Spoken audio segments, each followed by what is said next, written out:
असल में जब वहाँ से बुलावा आ जाता है ना, तो फिर ऑटोमेटिकली सारी चीज़ें एकदम से आपकी फेवर में चली जाती हैं। सारे काम खुद ब खुद हो जाते हैं, लोग आपके कामों पे ममूर हो जाते हैं। आप उन खुश नसीब बंदों से कभी पूछ के देख लें जिन्हें उस मुबारक सफ़र की सादत नसीब हुई है। बड़े वाक़यात आपको मिलेंगे। एक वाक़या मैं आपको सुना देता हूँ।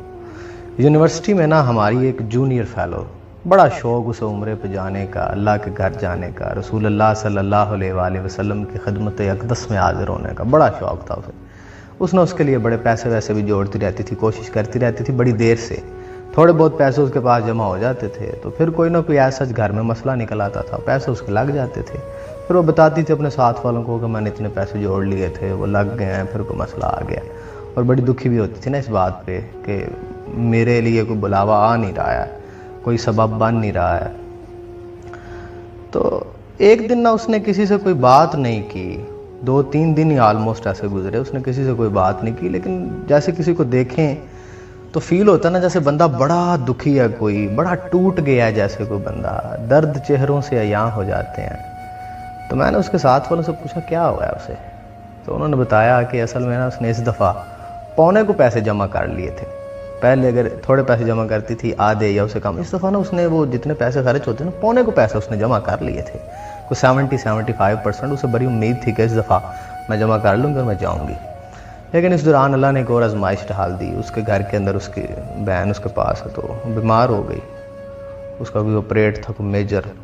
घर की कफालत भी चूँकि वो मोहतरमा करती हैं, तो उसके सारे पैसे ना वहाँ पे लग गए हैं उसकी बड़ी बहन के ऑपरेशन के ऊपर। उस बेचारी ने ना अब दिल छोड़ दिया है। वो कहती है कि अल्लाह शायद ना मुझसे नाराज़ है, वो मुझे अपने घर नहीं बुलाना चाहता।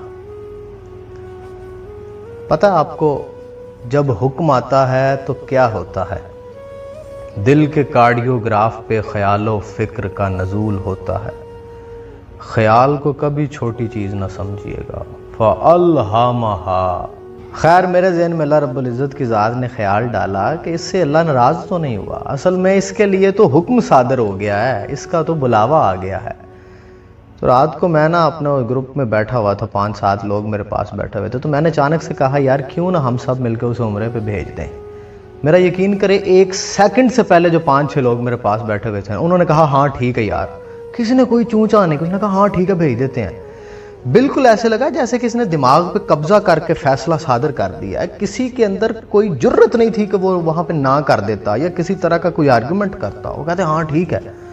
अब वो बाकी सारे तो उम्रे के प्रोसेस के बारे में ना बड़ी दिलचस्पी से वो गुफ्तगू करने लगे कि ये कैसे होगा, कैसे करना है, फिर कौन उसके लिए बैग खरीद के लाएगा, कौन उसके लिए कपड़े लाएगा, वो सारी चीज़ें जो ज़रूरत की होती है वो कौन खरीदेगा। तो मैं एक लम्हे के लिए ना फ्लैश बैक में चला गया कि 2 मिनट पहले ये क्या हुआ है अचानक से।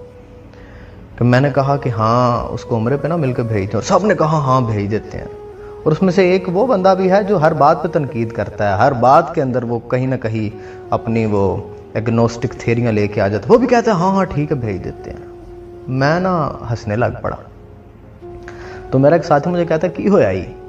तो मैंने उसे कहा कि हमारी क्या औकात है कि आज हम में से कोई इनकार करता, क्योंकि बड़ी सरकार की तरफ से उसके लिए हुक्म आ गया हुआ है।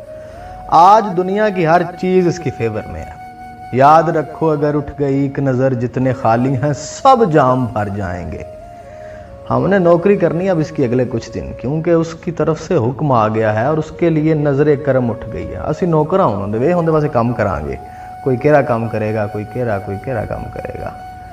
उनमें से फिर एक मेरे दोस्त ने कहा, उसने कहा कि उस ट्रैवलिंग को लेके एक मसला है। मैं कहा भाई कोई मसला नहीं उसके लिए, उसके साथ